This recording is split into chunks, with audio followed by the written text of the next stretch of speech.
Здравейте, приятели на най-старата фирма за топлоизолации в София. Снимам ви едно обектче, което е на първия етаж в квартал Славия. Човека иска да му се направи 10 см топлоизолация. Аз снимам, за да ви покажа какви интересни неща има, с които трябва да се справим. Виждате отгоре огромния сноп кабели. Виждате климатиците как не са далече от стената и ако сложиме десетка, няма да може да диша климатика. Това означава, че трябва да ги преместиме напред.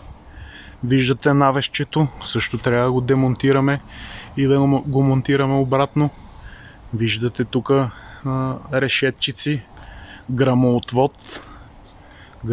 който трябва също да решим как ще бъде. Прозорците са хубави, другия климатик по същия начин. Видеото ще продължи с вече готовия продукт. Причината, поради която 27 години избирате нашата фирма, да може да ви свършваме качествено работата. Здравейте, приятели!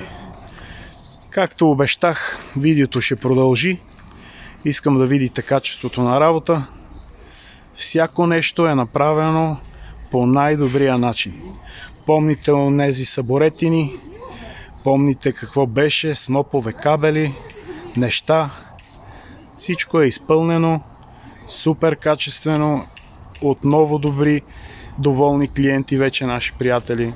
Козирки, хидроизолирани с полиуретанова хидроизолация. Изкарали сме климатиците напред, за да могат да дишат. Както знаете, 27 години си вършиме работата както трябва. Ако имате нужда от качествено изпълнение, знаете 0885 288 217. 27 години има кой да ви вдигне на този номер. Благодарим за доверието.